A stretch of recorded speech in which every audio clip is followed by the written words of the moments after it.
Hey guys, and welcome back to the official podcast of Develop Development Unplugged. And as you probably can hear, I have a little bit of a scratchy voice today. I apologize. I am with a bit of a cold, but this is a very important episode. For those of you who follow us every week, we apologize for not being there last week. If you watched the previous episode, you'd know that my grandfather was very ill. And last episode, we did talk a lot about how everything that was going on with my grandfather. I'm sad to say that he passed away last week, and that's why we couldn't be there for the podcast. And in terms of his passing, we are at peace because he did reach 90 years of age. He passed away without any pains in his sleep. He had been swimming in tropical paradise up until a few days before his passing. So he lived and he died as he wanted, and we are very proud that we were able to help him and be there with him and share those last moments with him. He was surrounded by family, and I think all in all, while it's been very hard to say goodbye, we are happy that he passed away in the way he did. I don't think he would have wanted it any other way. No. And so now we're back to our regular schedule. And today's episode is crucial. Today we're talking about context. And the topic of context is something that we talk about in everything that relates to developed development really takes into account context. And we talk about, we don't want to be a one-size-fits-all solution. We want to take into account different personalities, different individuals, their situations, their traumas, their fears, their context. In a nutshell, context is a combination of all the factors, the variables, the experiences, the instincts, all the things that influence a situation or a person to act a certain way, think a certain way, or a dynamic to be a certain way. It can be a group of people.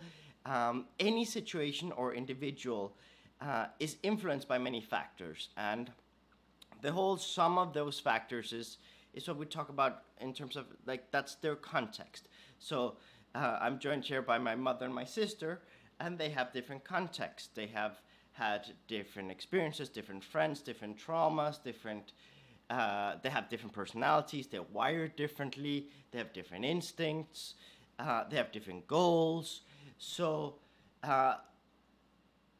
when we have different contexts, it means we sometimes speak slightly different languages. Mm-hmm. Our vocabulary sometimes is different. Yeah.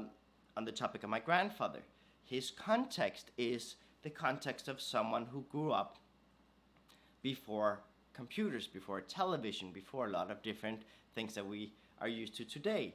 And that means that he wouldn't understand the vocabulary we use today. So when we have taken time to speak with my grandfather and try to explain him things we do today with the internet and computers, we had to use examples based on things that he would understand based on his context. So we're here to bridge some context, and yeah.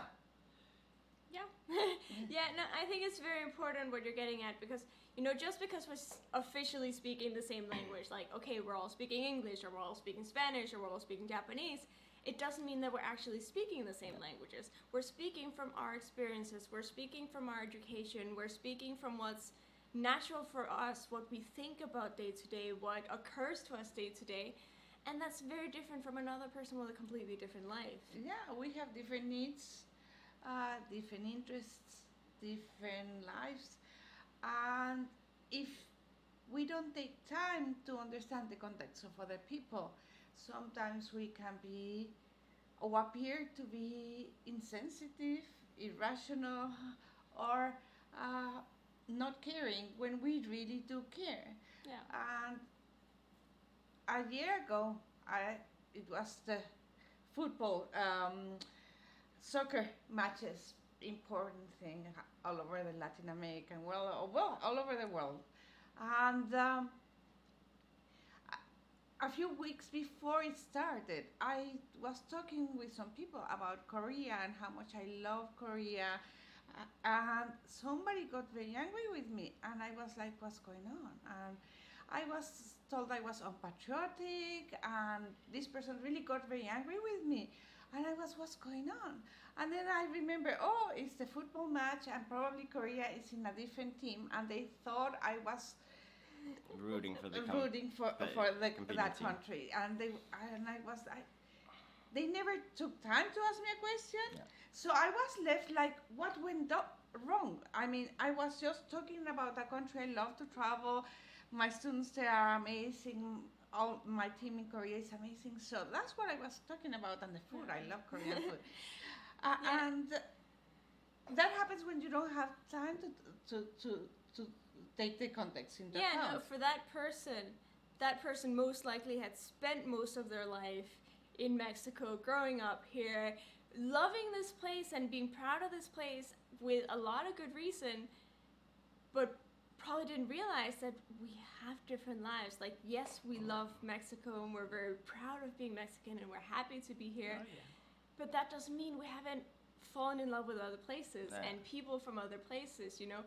When you've grown up in different countries, you find something beautiful everywhere. Everywhere. You have good friends. You have people that are like family to you. You know, you see the beauty in it. That doesn't take away from your nationality or, you know, the place that your passport is from or that your parents are from and so on. Like, you don't love that place any less.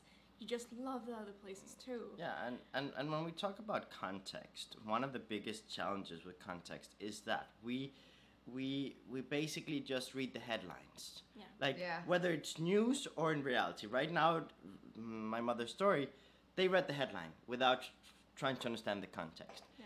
Right now, if you look at the news, there's a lot of different things going on, and a lot of different people are being featured in different articles, and every single story is different, but they use certain titles and sometimes clickbaity titles to bunch them all together. Yeah.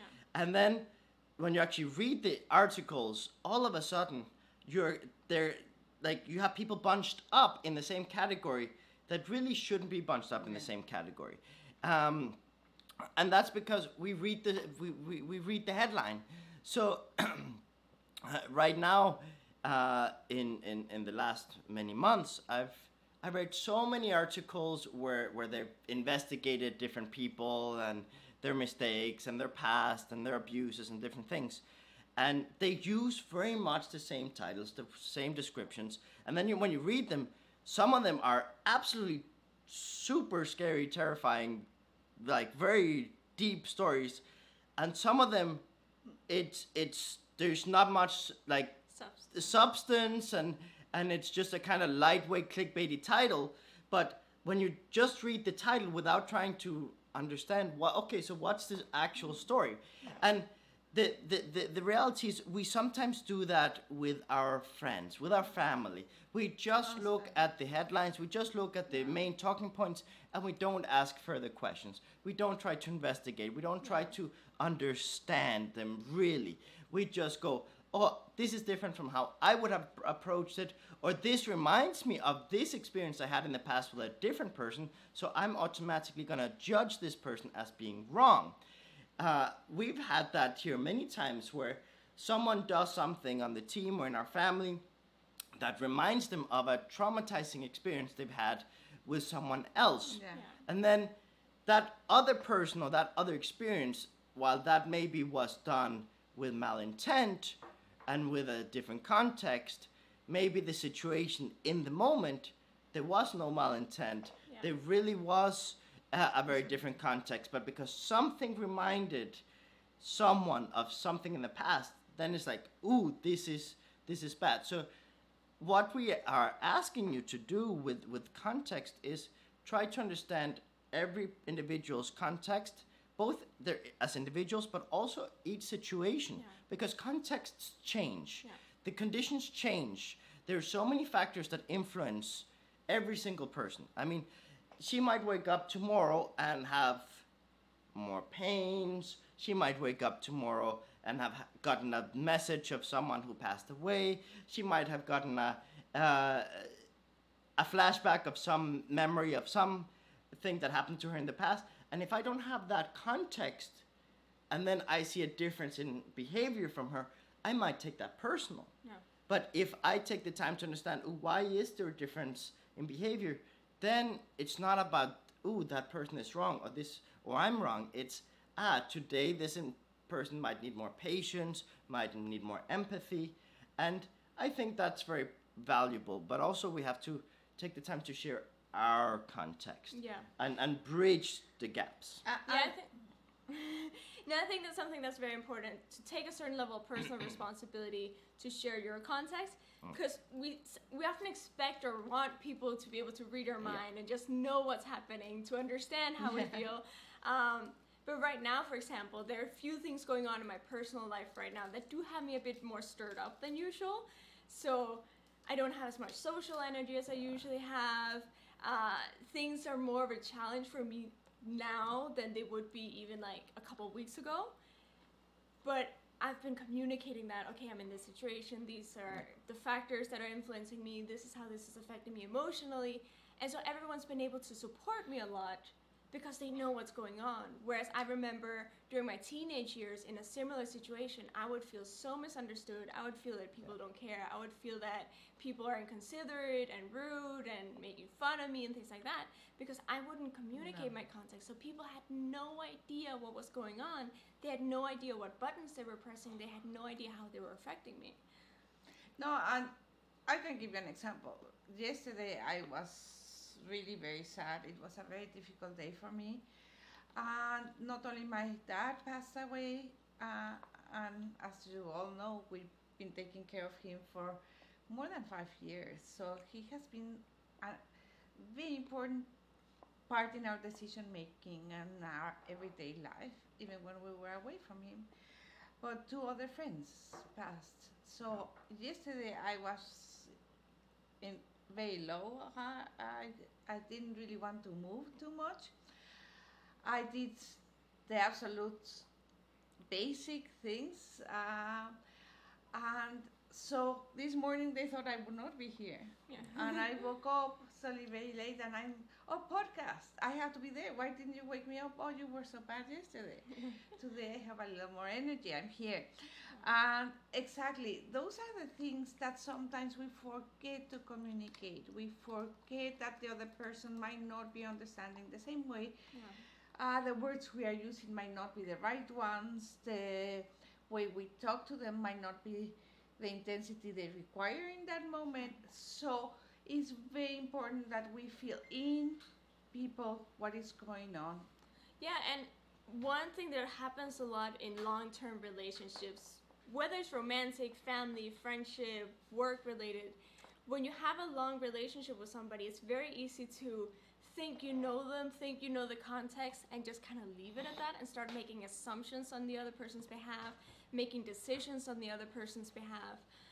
So something that we emphasize in relationship classes is, if something has to do with another person, check with the other person, consult with the other person, ask the other person, because it's so easy. You've known them for 10 years, you know what they like, you know what they don't like. You're like, oh, they're not going to be interested in this, I'm not going to invite them. Or, oh, I'm sure they're going to love this, I'm going to do this for them. And you never ask. You don't check up to see if that still applies, if their taste has changed, if their opinions have changed, if their interests have changed, if suddenly they're in a different mood and they want to try something different. You know, just because you're used to something doesn't mean you never want to step out of your comfort zone and try something different. So, yeah, we're very good at that. Yeah. Generating certain habits and certain routines and certain standards mm-hmm. that rob us from those experiences that we actually would like someone to help us get. Yeah, and if you're then checking in with the other person, they might go, oh yeah, I do want to do the thing that I normally don't want to do, or actually no, I don't want to do the thing that I usually do. I've done that countless of times with my sister.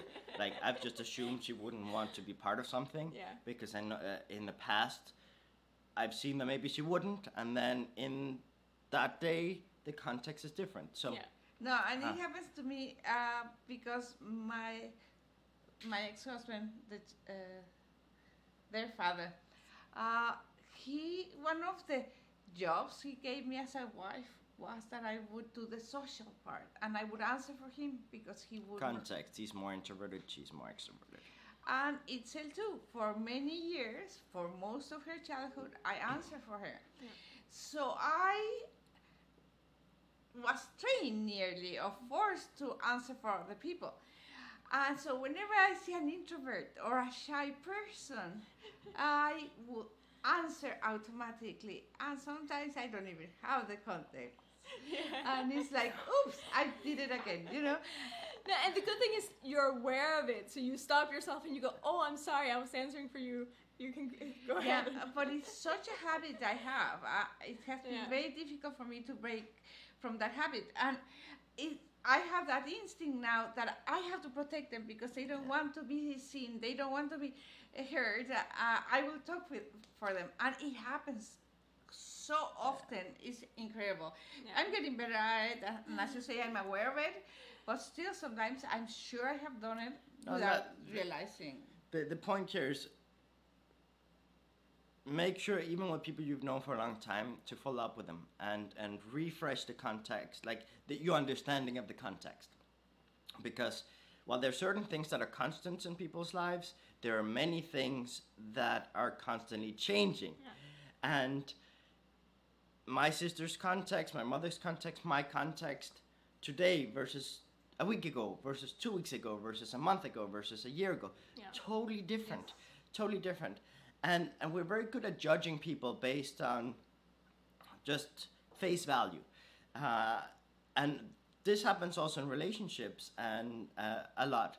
Like you can look at someone and see how they dress, how they talk, how they walk, what pictures they upload on Instagram, and then you can kind of come to certain conclusions.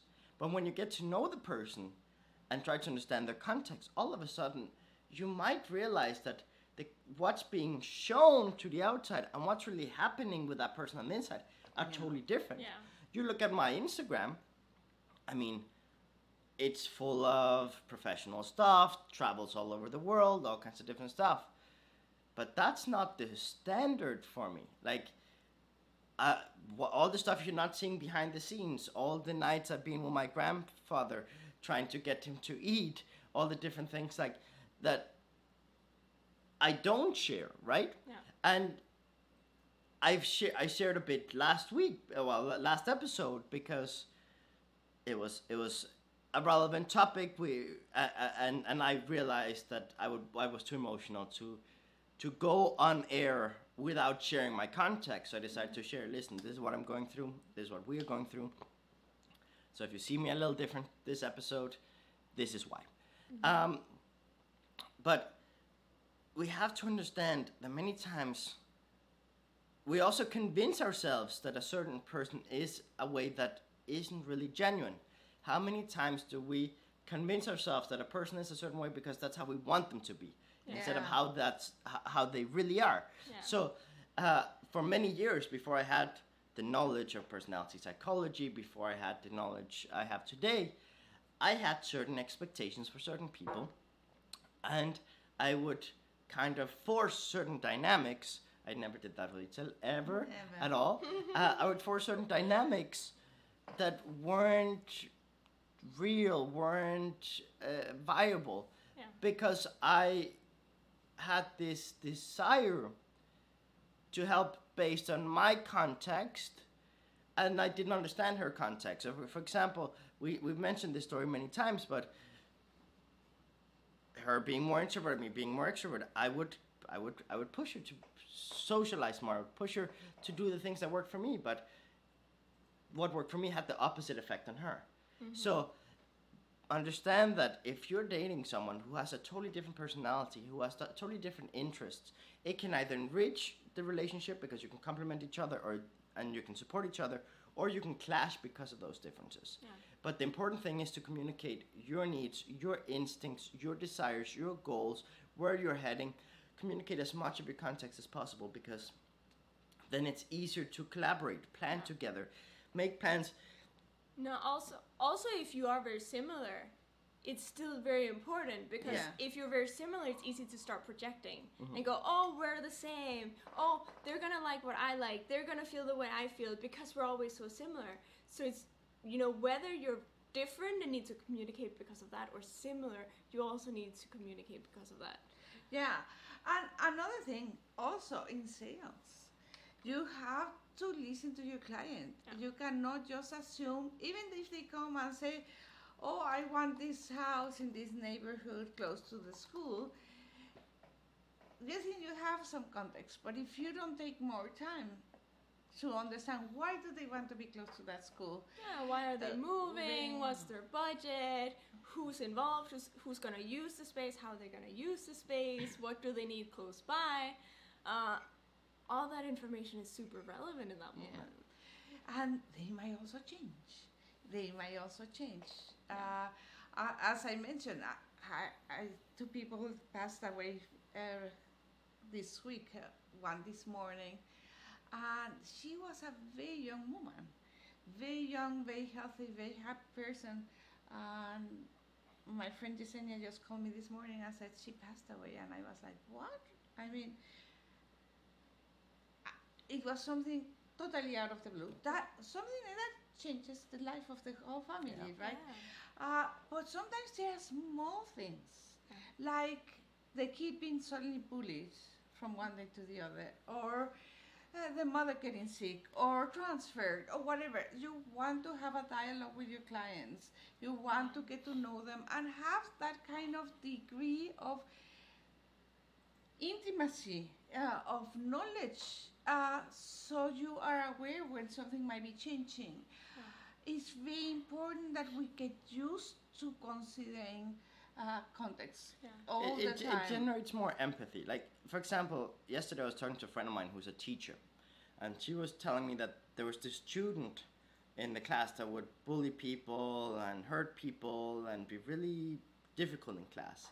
And they spoke to the parents and the grandmother, and the grandmother outright admitted to abusing the kid and said, tell me all the things that the kid has done, and I'll make sure to beat him in front of everyone so that he feels ashamed. Wow. Which, I mean, she was shocked. She didn't know what to do. She was like, context, this is Mexico. In Mexico, sadly, the standards for dealing with those situations isn't as good as in other places. And she was like, at first, obviously the teachers were upset with the kid. But all of a sudden, when they had that context, no, it's not about being upset with the kid, it's protecting the kid. What steps can we take now to protect the kid from abuse? And one thing that I've noticed is a lot of people who abuse people who, and this is not an excuse for them. This is not an excuse, it's not to justify abuse. But a lot of people who might be more forceful, who might be more intense, who might be more difficult to deal with, probably in their home or in their past or in their upbringing, somewhere in their context, they have experienced some abuse. And then they're seeking someone else that's maybe weaker than them from their perception, that they can then feel powerful by doing something to them. And this is not, again, it's not to justify negative actions, but it's to, if you go and try to solve the situation with more conflict, you're shooting yourself in the foot. If you understand, oh, this is the source, okay, that means getting upset, getting angry, getting intense with them is not going to help. It will just add fuel to the fire. And that's why when we talk about conflict resolution, we focus on solving the argument, solving the problem, not winning the argument, solving the conflict, solving the situation. Because it's so easy to become selfish in the moment and want to win the argument and feel like, ooh, I won. But you're not going to win if you just try to force your ideas. The more time you spend trying to understand other people's context, the better. And we have a question. So what questions would I ask to get an idea of someone's context? So basically, what type of questions can you ask? And it depends on the situation. But it basically would be, how are you feeling? What are your goals? What are your goals with this situation? What things are influencing you? What are stressing you? What's weighing you down? Are there other people involved? Are there other people involved? How would you handle it if you had all the resources in the world? What's stopping you? Is there anything that's pulling you in a different direction that's conflicting with it? I mean, there's so many different questions. What are your expectations? Whenever I date somebody, I do ask them, what do you expect from me? Yeah. And sometimes they say, oh, love. And I understand that. But what do you expect from me? Yeah. What is it that you want from a relationship? Yeah. And I say, well, this is what I can offer. One of the things is I travel a lot. So I won't be there every day. Yeah. You won't get a girlfriend or a partner that is there every day because I can't do that. I can't give you that. I cannot cook every day because I am a person that loves to cook, but out of inspiration. So things like that, I know myself now good enough to express what can I offer and listen to what they can offer and say, okay, I can maybe offer that, but maybe that one we will have to rethink because I cannot deliver. And actually, I stopped myself from dating very cute guys, very intelligent guys, when I knew that, for example, that they wanted children and I could not provide them with that. Yeah. So it was very easy because in the heat of the moment they would say, I don't care. And I was like, you do care. I mean, I'd rather not start a relationship that in some years this will come up. Yeah. So it's very important that you really pay attention, not only what comes out of their mouths, but also their body language and the way they behave. Because that's also something you have to learn to develop, how to listen to what is not said. Because often people will say anything to agree with you and find a connection with you and create empathy. And I have a friend that he really seems to agree with me for everything. And I say his nose grows every time because he in automatic wants to agree with you because he's very empathetic, but he's not telling the truth. Yeah. You know? No, and that's it's such an important thing what you just mentioned about being able to listen to what's not being said, read between the lines, because a lot of people exactly out of their insecurities and out of their good intentions many times they will tell you exactly what you want to hear. I mean, you've all been there, I imagine. I'm not gonna assume all of you, but many of you, I know at least it has happened to me many times. When you start a new relationship, the first few months, you try to be everything that you think the other person wants. You try to do things the way they like it. You try to understand their context, but limited. You try to understand it, like what's your favorite this, what's your favorite that, what you like, and you try to follow a rhythm that might not be natural for you. And then after 3 months, maybe you can't sustain that rhythm, and then it's like, no, this rhythm, let me catch my breath. But like, we have to take time to understand properly what's really important, what are we making more important than really is, and how can I communicate what I can offer and what I cannot offer. Yeah. And that, what you just said about what are your expectations, that's powerful. And there's a question here, how can we get into the habit of sharing our context without feeling like I'm telling my life story every time I have to speak with someone? It's not life story, it's vital information. It's the information that's relevant to that the situation and to that relationship. The time you stubbed your toe when you were 5 years old might not be relevant in every situation you're in, but it might be relevant in some. So it's really looking at, okay, what is this relationship? What are my goals for it? What do they need to know about me for this to work? When you go to the doctor, you're going to give very different context than when you're on a first date. That's a very that's a very good when example. you go to the doctor, you have to give context. And my That's mother a good will one. always go to the doctor and say, how are you? Fine, thank you, because she was a very positive woman and she didn't like to complain. So she would give a very different picture. And I would say, Mom, you went to the doctor. Please write down what your complaints are. Yeah. Because they are relevant. And she really had to learn to write down what it was, because her natural instinct was always to paint the best picture. No, and she taught me that too. So I remember as a kid, the first times I would go to doctors, I started developing chronic pain in my teenage years. I would go to doctors and I would also minimize it. I'm like, oh, it's not that bad. And they're like, well, if it's not that bad, you can go home. And I'm like, no, that's not what I want. I need to get this checked out. No, and yeah, I mean, when we talk about calculating your intensity, calculating how your body language, your tone of voice, the insistence, a lot of that you can do having more context. Do you have to increase your tone of voice a little bit? Do you have to slow down your rhythm of speech? What's gonna have more impact? The more you know about the person, the better. So their personality is a big one. If you come too intense with an introvert, they might shut down, right? Like there's certain things that we just have to take into account. But this idea of not sharing your life story, I mean, with some people, you should. With some people, like, for example, people you're dating, people you're seeing every day, you should share a more complete, wholesome, like, backstory of, like, the things that influence you. Yes, don't focus on the things that have made you who you are today, both good and bad and ugly, like, all the things that have caused certain challenges. I'm a firm believer in transparency. I understand that different people have different contexts with that. I understand introverts are going to be more private than extroverts in most cases. I understand that some people were raised in houses where they were told, keep the problems in the home, where we have the keeping up with the Joneses idea, where, we have to look like everything is perfect from the outside. I would scrap those things. I don't like them, those ways of living, but to each their own. I mean, I respect your context. I respect everyone's context. I know Itzel is more private than me. I know when it comes to me, I hardly have a secret of my own. Like, you ask me any question, I'll tell you. I have nothing to hide.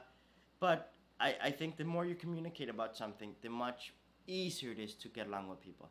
And the more you try to hide things, the more you try to put a spin on things, the easier it is for conflicts and disagreements and ugly situations to arise. Yeah. So I will ask you, step out of your comfort zone a little bit and try to understand that there are many situations where there's more good to be had than bad to be had by sharing your context. I understand fear of rejection, fear of judgment, imposter syndrome. I understand a lot of different things kick in, and we want to give a picture of us that's false. We want to wear a mask and a shield so that they don't criticize us, that they don't judge us. Yeah. But those masks are attracting a lot of judgment. They're attracting a lot of conflict. No, and they're also attracting relationships that aren't sustainable. Yeah. And that's something that I've noticed a lot in, over the course of my life.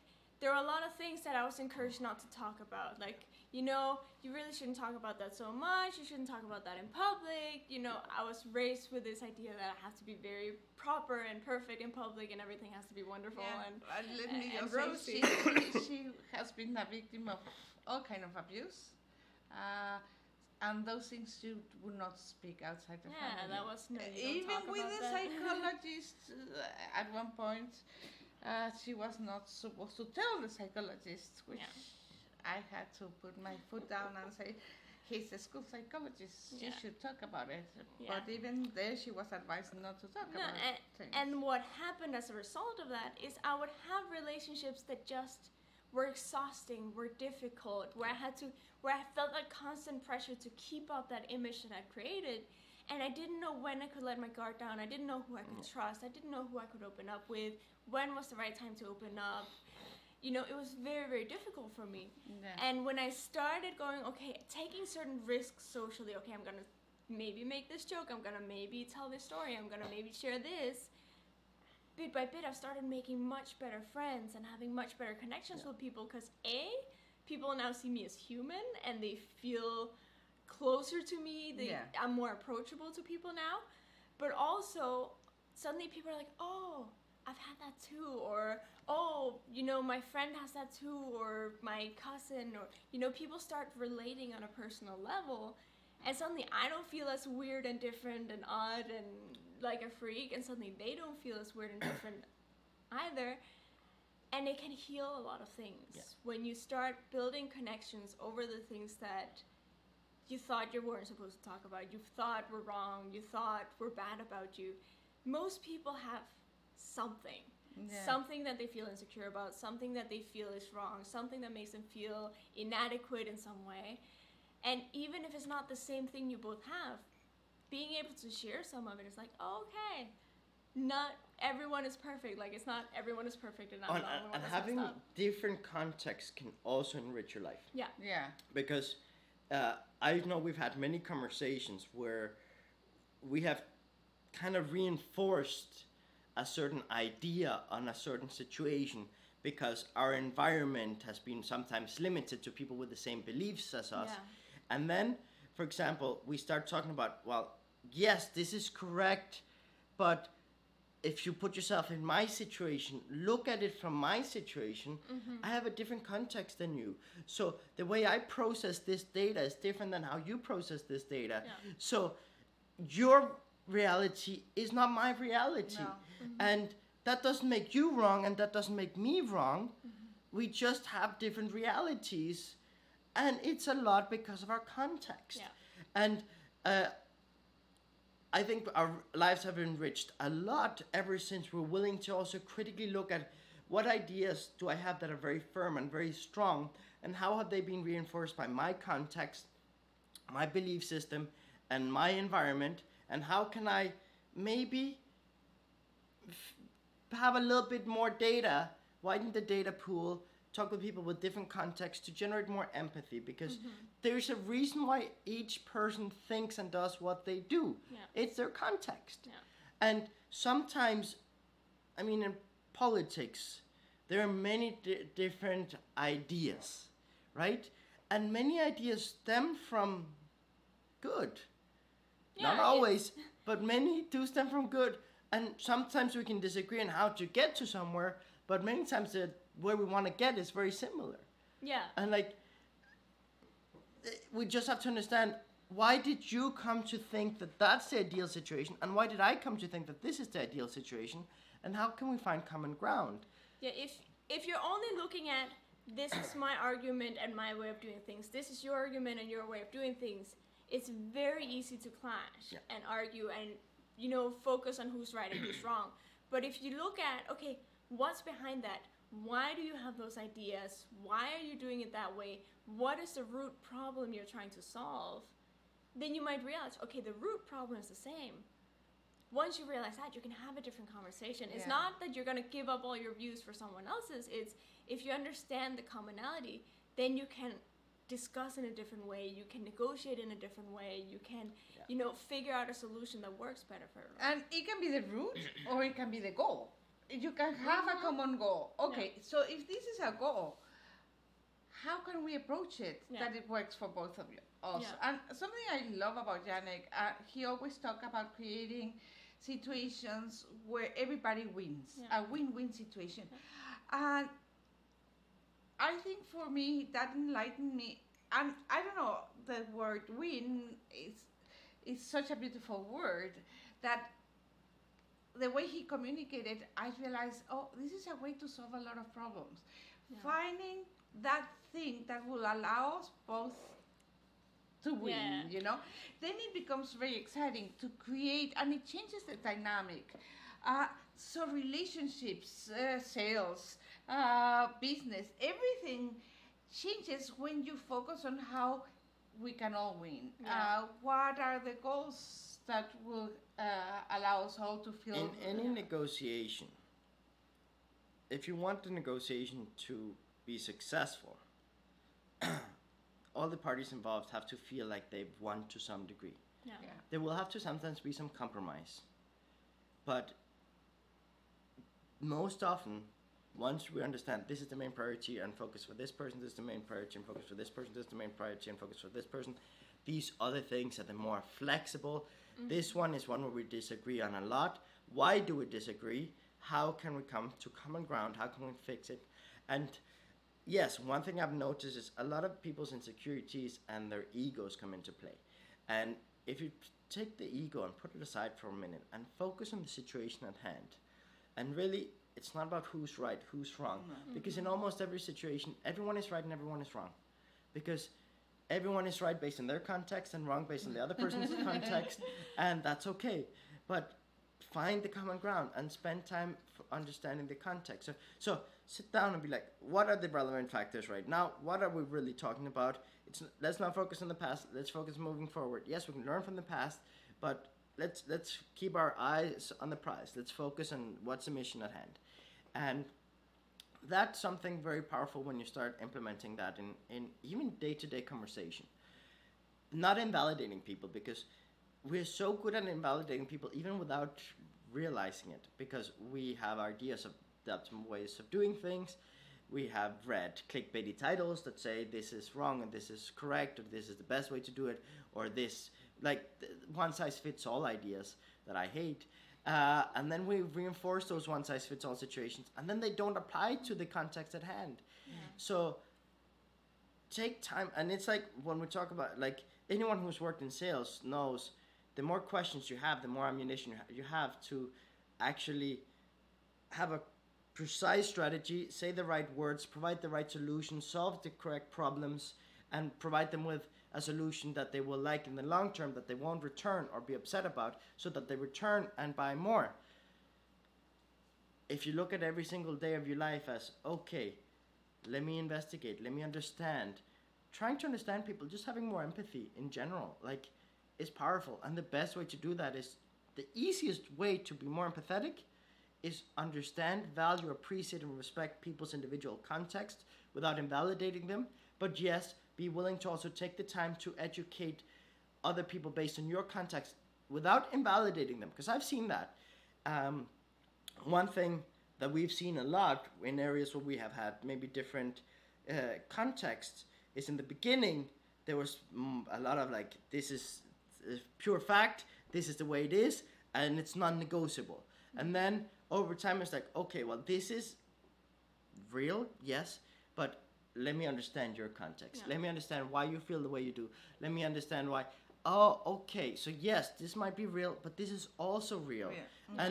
And that is powerful, because before, like, I remember before developing all this and like focusing so much with context and development, there were times where, by having different context, people would feel like they were being criticized as an individual, as a person, Yeah. and that an argument or a different way of seeing something was suddenly a criticism or rejection of the person as a whole. Yeah. And then many times, no, it's just, this is my context, trying to understand why I feel this way, Yeah. without making it feel like I'm rejecting you. Yeah. Like, and I think a lot of people, they sometimes turn opposing contexts into a rejection of themselves. Like, they receive something that's maybe not meant as a rejection, and sometimes we reject the other person without wanting to, by invalidating the other person's context, by pushing our context too much, Yeah. without understanding the other person's context. So, like, context is, I mean, it's so essential in everyday life.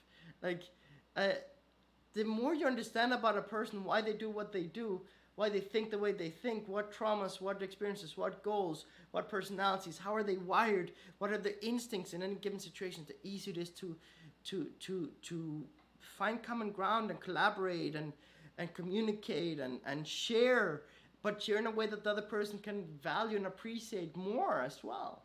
And I would go back to the question, how do you share? Be regenerated. If you know you're going to talk about a topic that the other person might find uncomfortable, regenerate. We have programs about that, several. So you are optimal. You're 100%. So you can communicate better and be more flexible. And be sensitive. It might take many days. Don't want to read the whole Bible the first day, you know? No, and I want to add two things to that. One of them I want to emphasize, you don't have to give all of the context all at once, depending on the situation. timing is key. I mean, yes, Timing is key. if you're at the doctor's office, you do want to give a lot up front, but if you're in a relationship that's personal, then yeah, okay, you can give it bit by bit, but also, another thing that I was going to add and I just lost it. Sorry. say whatever you were gonna say. No, there's just a question here. Is there such a thing as getting or sharing too much context? And what would it look like? Yes. Yes and no. Yes, oversharing is a thing.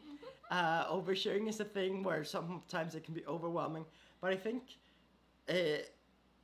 sharing too much context, irrelevant context, is the biggest issue.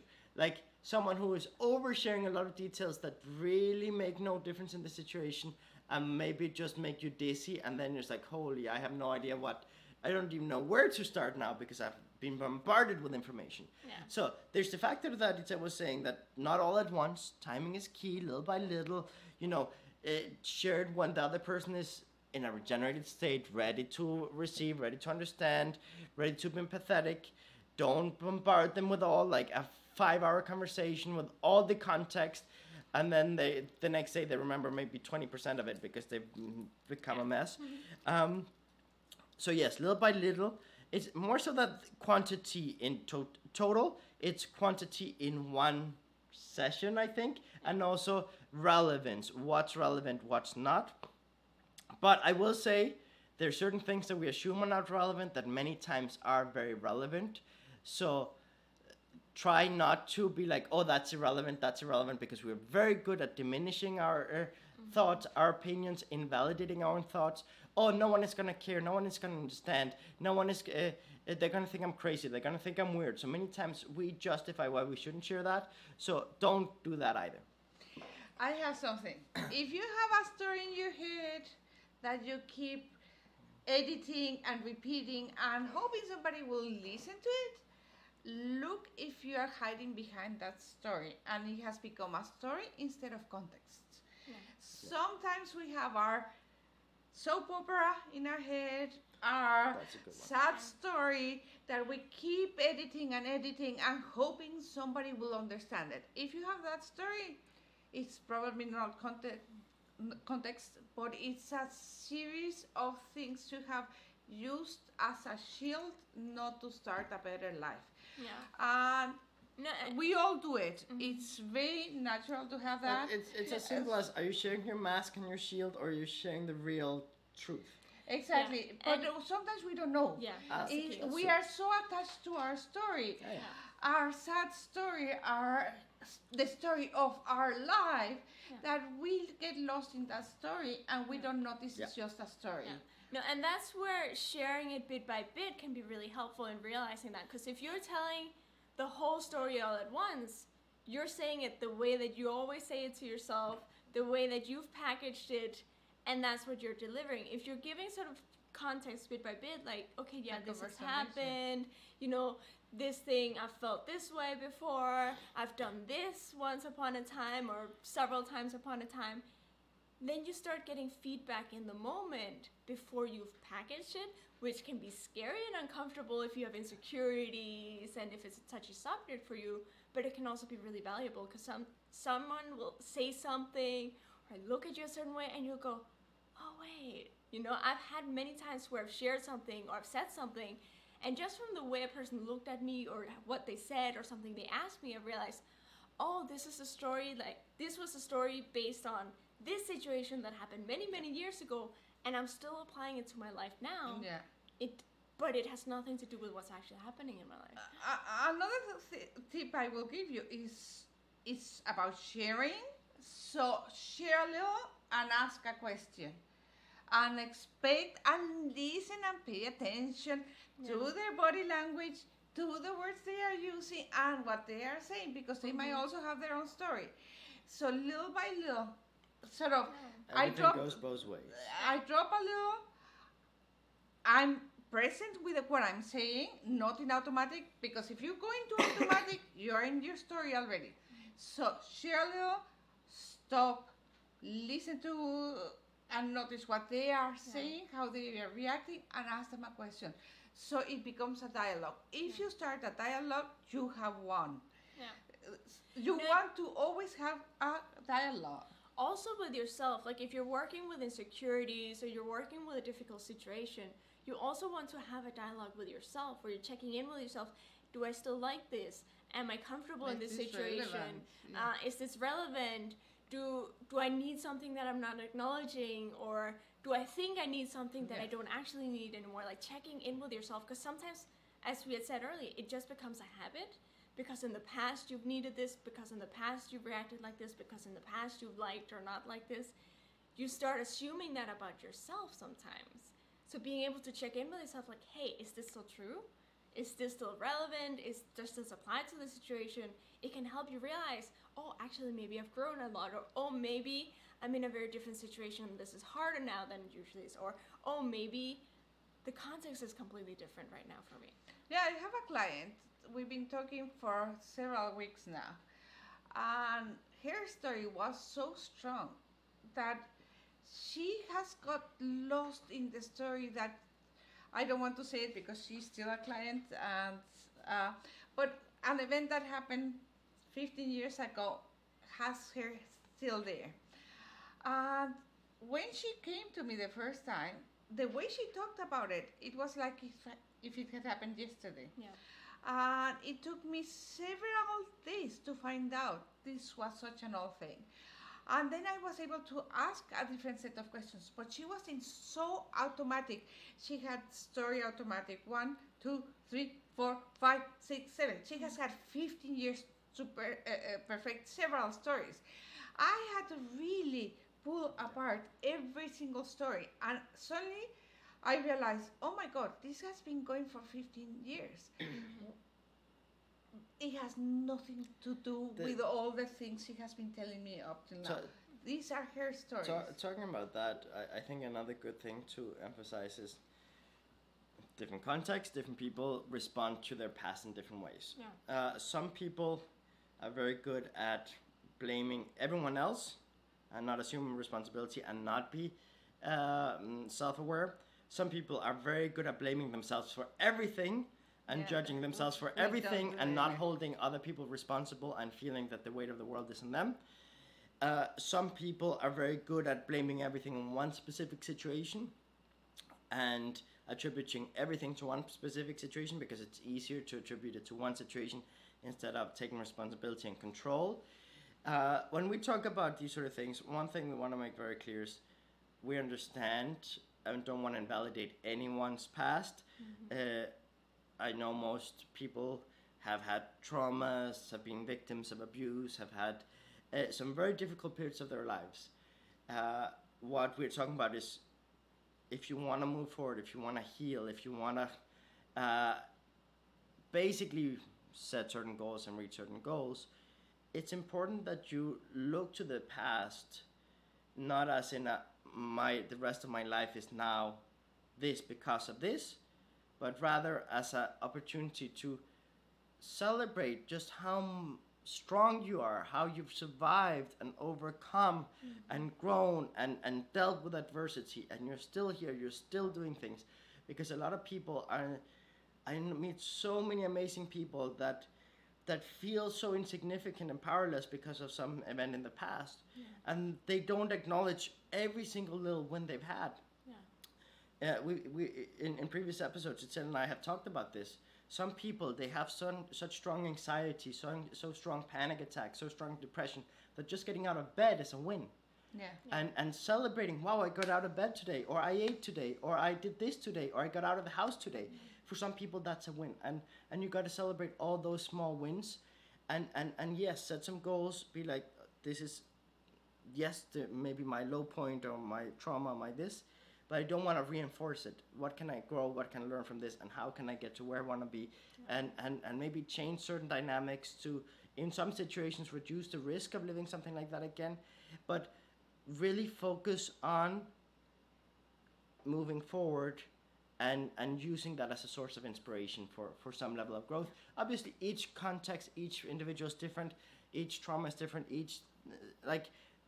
Nothing is one size fits all here, but as a general overall, I think there's value to be had in not making yourself less, because some journeys take longer than other people's journeys. Yeah, and this reminds me of what I wanted to say earlier that I forgot. You know, we talk about regenerating, we're talking about recharging to 100%, but there are going to be situations where maybe you can't get to 100% because the situation is so tough, it's draining you so much.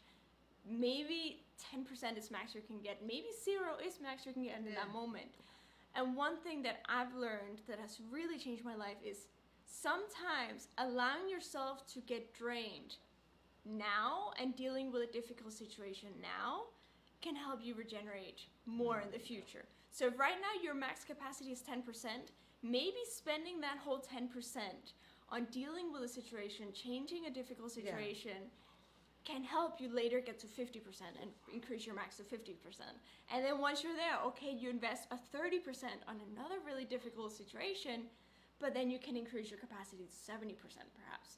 So there will be times where you really, really feel like you don't have it in you, but if that's a constant or long-term situation, then that's a time where you be willing to go into the negative if it's a conscious, targeted approach towards changing a situation that's draining you chronically, to then be able to regenerate more in the future. That's a very, very good point. I mean, how many elephants in the room grow out of control because you're waiting and waiting and procrastinating and postponing? We have an episode on procrastination. Watch it or listen to it.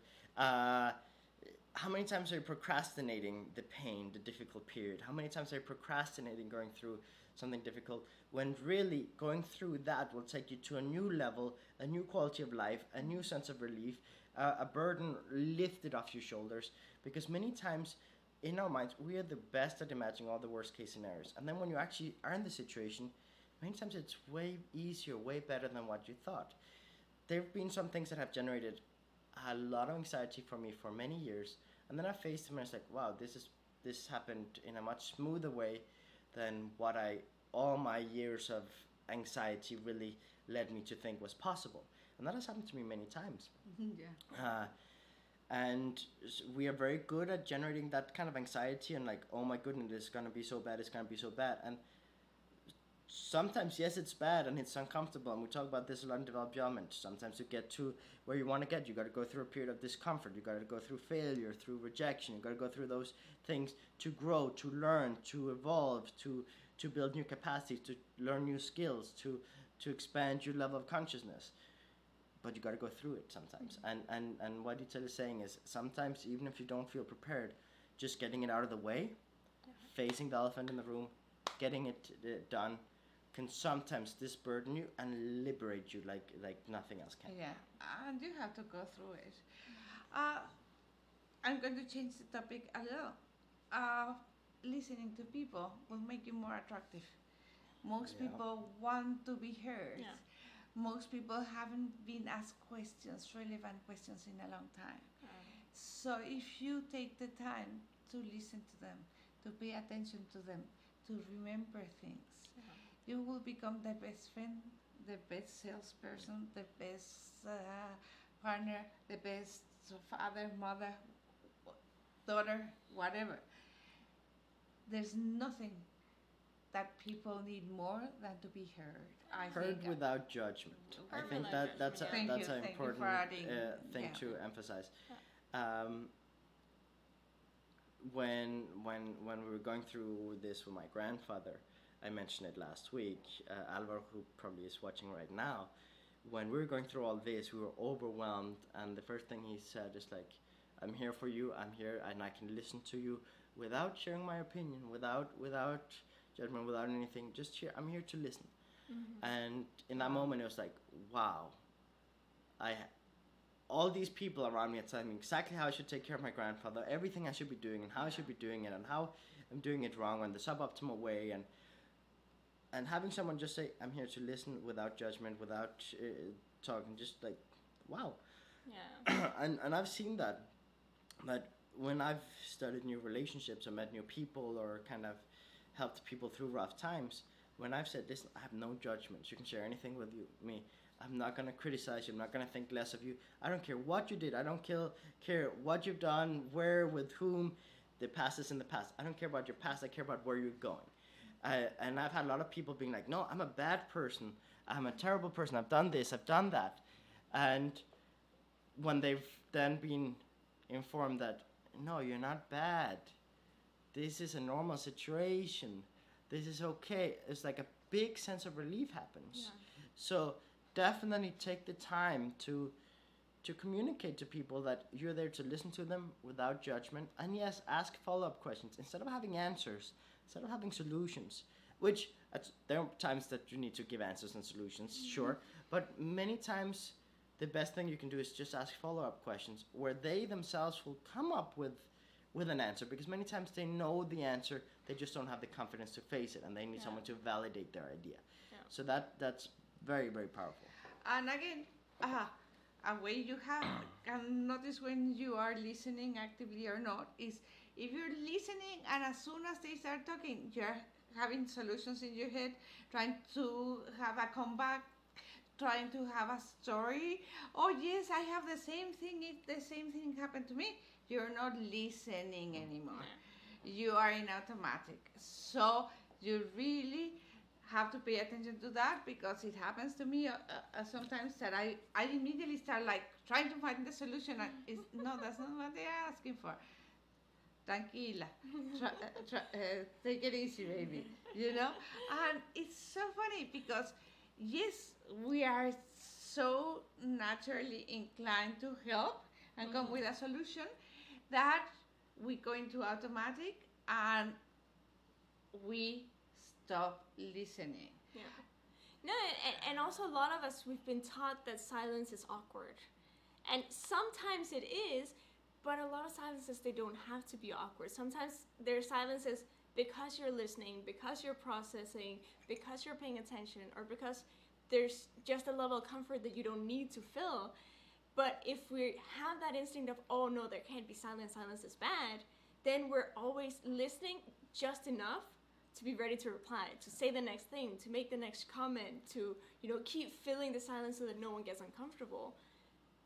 But if you're not having a real conversation and you're not listening, you're not gonna get real comfort either.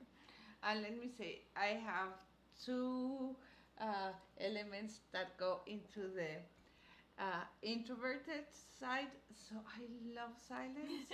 I love sharing silent moments with people. I actually know when somebody's my friend, when I can have quiet moments, when they are not really feeling every single moment with noise or stimulus. Yeah. So a lot of us love silence. Take that into account. Yeah. No, and again, like the more introverted a person is, the more comfortable they're naturally going to be with silence, the more regenerative silence is going to be for them. The more extroverted, the more inclined they'll be to talk more, to share more, to fill the gaps more, to put louder music, to have more noise, to have more stimulus. That's okay. Having that range is okay. Just knowing that there isn't one correct way of doing things, that there isn't one standard that fits everyone, that can help kind of relax a little bit and realize, okay, it's not wrong if I don't live up to this expectation that I was taught. Well, now that my father passed away, the family is here. And some of the family members are more extroverted. Yeah. And the way they are dealing with it is being with their friends, talking, going to the beach, being out, a lot of activity. Yeah. And one of the things I said I had to do yesterday was to participate a little, because I didn't want to. I would lock myself, I would do things very different, but I'm part of the family. So yesterday I had to do my social appearance because that would help them. Yeah. So I just regenerated through the whole day to be able, how long were we there? 1 hour and a half or something like that.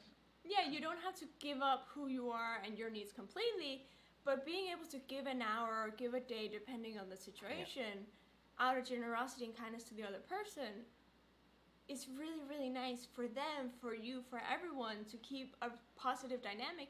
And then you can take the other bulk of the time to do things your way, to honor your needs, to honor your regeneration. When we talk about in development, is everything we talk about is about becoming the best version of you, but also being more empathetic, more generous, and more flexible.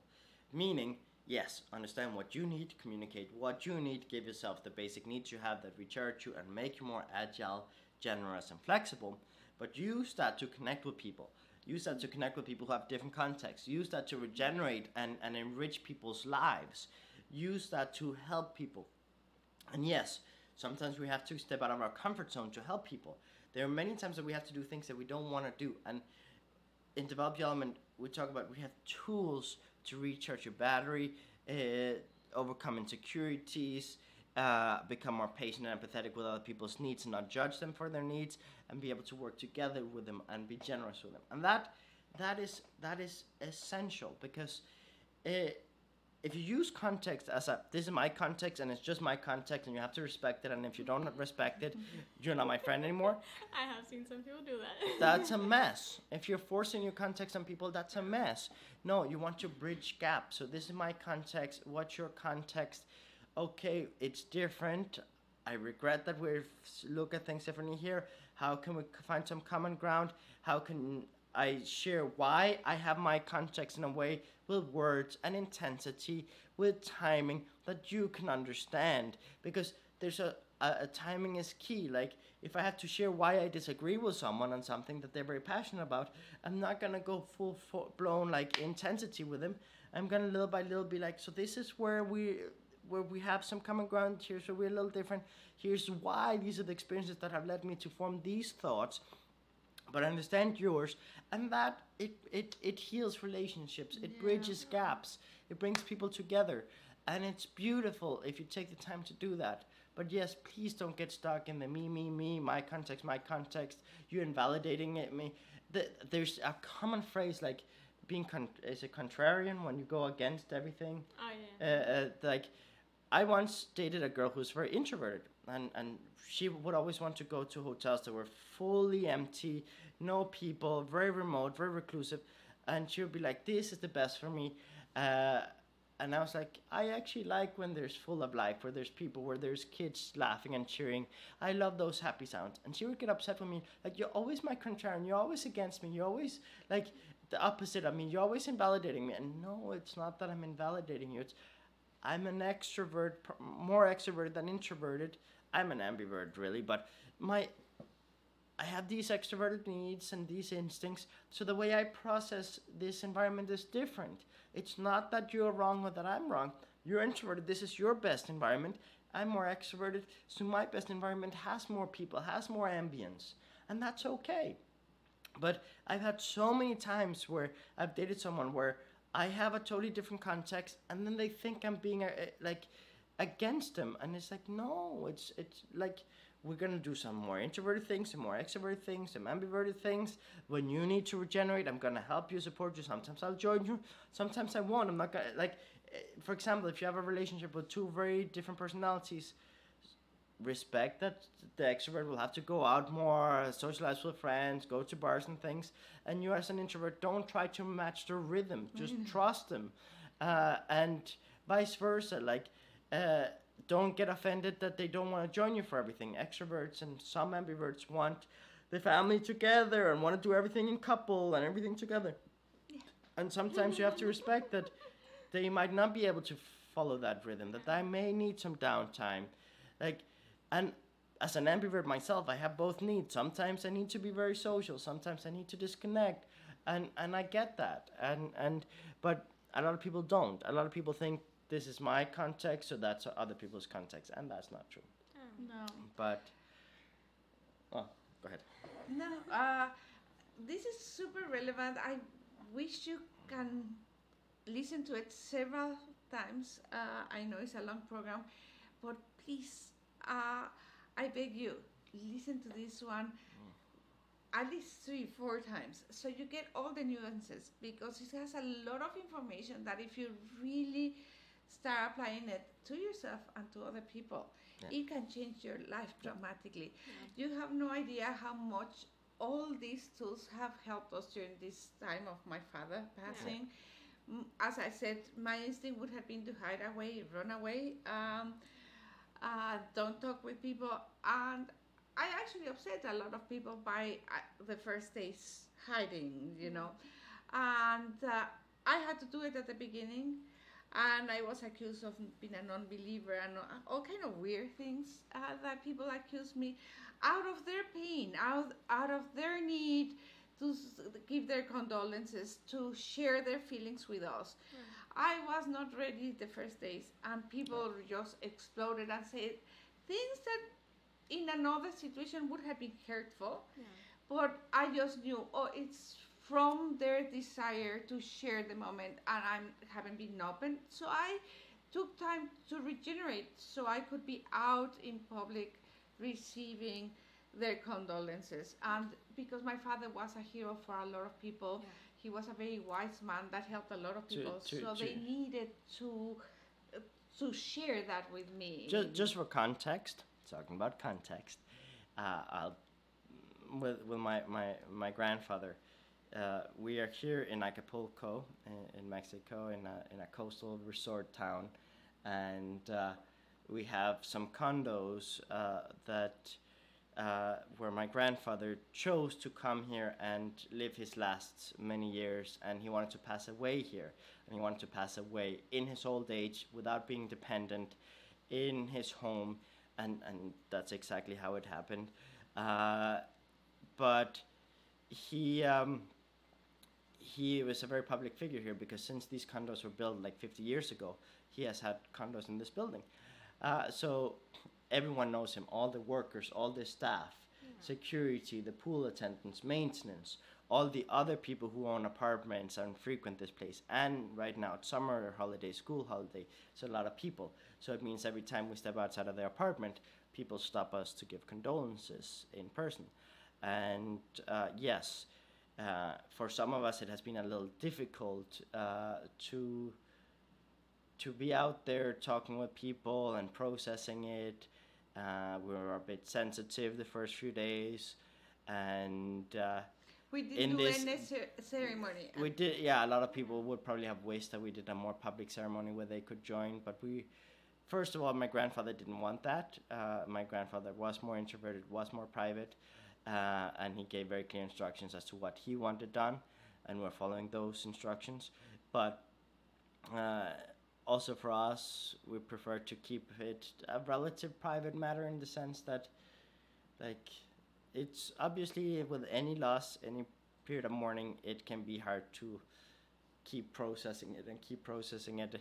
And so yeah, we handle it in one way, but a lot of people are handling it differently, and different family members and different friends are handling it in different situations.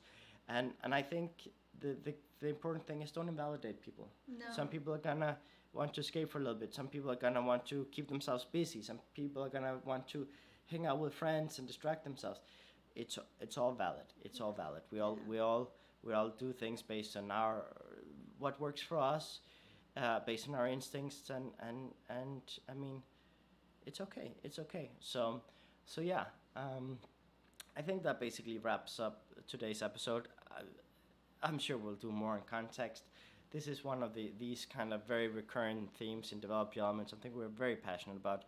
Not doing anything one size fits all, not invalidating anyone, connecting people, and really generating more empathy and understanding and better communication. So thank you very much.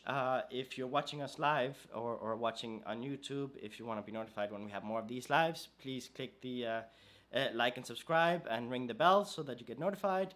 And yeah, if you want to listen to this after the fact, we are on many different podcast platforms. Spotify is a good one. Or SoundCloud. Let me say that we do like getting your messages. Yeah. It was the first 2 days where we wanted to do it more private, but actually your messages are making us go outside, and we really are here because of all of you. So it was just the first few days. It was such a shock. We didn't expect it. Even it if happened he was, very fast. Yeah, it happened very even fast. if he was sick, we had the hope he would recover like last year. Yeah. So that's it. That's all I'm saying. Yeah. So and we're thank you very grateful much you. for all the comments. Thank you for the condolences. Thank you for being with us. And yes, thank you for all the comments and also in person, all the people who have come up to us. Yeah. We are very grateful for all the support. We felt very, very supported during this. Yes. I will say that going through this with my grandfather was something that was very important for us to do a certain way, following his desires, and we really managed to do that thanks to the support of many people all over the world who shared their suggestions, their ideas, their their just positive thoughts, their prayers, their everything that people have done. So thank you, and yeah, we'll see you next week. Same time, same place, and have a good one.